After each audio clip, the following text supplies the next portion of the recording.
And moving on, though some may dispute the causes, there's no question that global climate is getting warmer.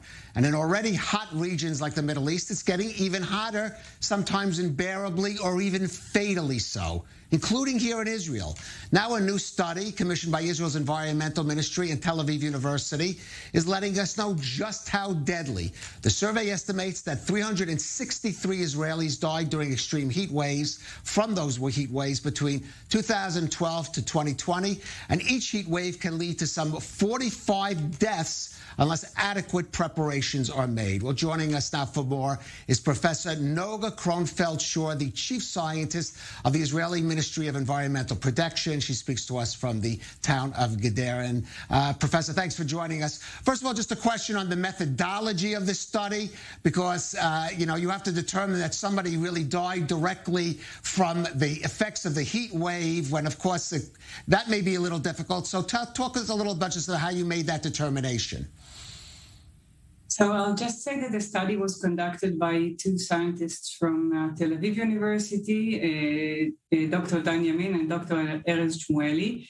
And this is a preliminary study which used the statistical models to determine if there is an excess number of deaths during heat waves during these 8 years.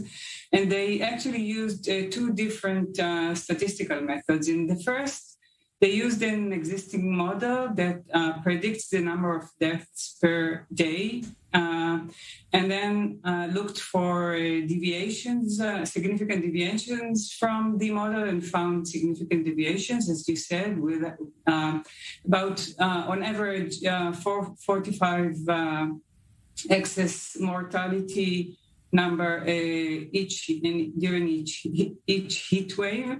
And the second method was unrelated to the model, just comparing the number of deaths during weeks with heat waves to the weeks before and the weeks after. And in both cases, they found the same result. I would also like to say that they used a very conservative estimation, and they deducted the number of people that died from corona, for example. Right. And still the results are very, very strong. Right. And we should note, I should have noted also, there's definitely an upward trend in those numbers of fatalities in the last decade as compared to early years. But I want to go on to the comment in the report that, as it said, that 45 deaths per heat wave, let's say, unless adequate preparations are made. Well, let's talk about short-term and long-term. Short-term, what has to be done so we don't see that many deaths during these heat waves? So there are two directions that, two things that we can do. One is try to locate the individuals or the groups that are susceptible to death by heat waves.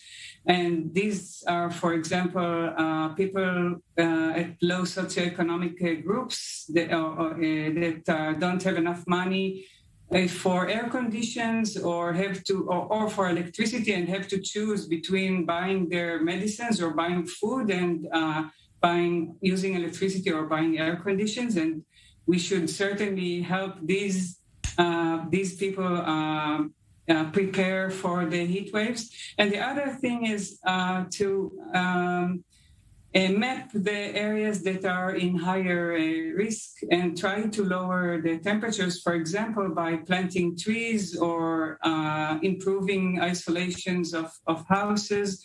So, and both things are now being done at the government in different ways. Right. Now, and of course, in long term, Israel has committed to some of these goals that, for example, were made at the Glasgow Cal Conference. But of course, some environmental activists say the goals are not ambitious enough. We should be moving towards, for example, to 2030 to zero fossil fuel emissions.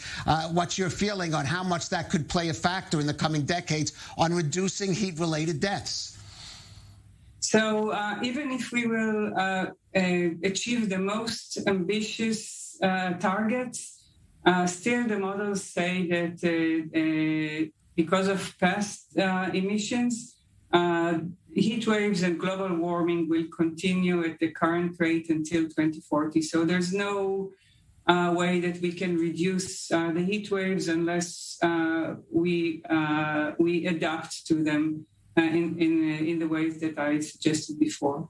Right. Somewhat short term, though, how much does, for example, in urban planning and construction, does Israel have to take into account the fact that it's going to be a much hotter country, no matter what Israel does, at least for the next couple of decades?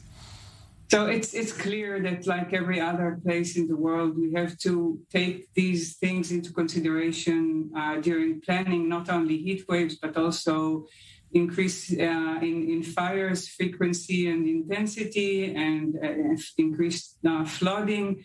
Everything has to change. We have to accept the fact that the world is warming up, that global warming is already here and already influencing the population, and we have to change the way we behave, the way we plan, the way we eat, the way we do everything in order to reduce climate change and better adapt to it. Right. Could you give me just very briefly one example of one proposal or law you'd like to see adopted in, say, just even the next coming year? So one of the things that I'm interested in is diet change. So the Israelis consume huge amounts of animal protein. We are rated 4 in the world in beef consumption and first in the OECD in poultry consumption. Yeah, I'm sorry, we are running out of time. We'll have to leave it at that, but I think your message is clear on that. Professor Noga Kronfeld-Schor of the Israeli Ministry of Environmental Protection, thank you for joining us.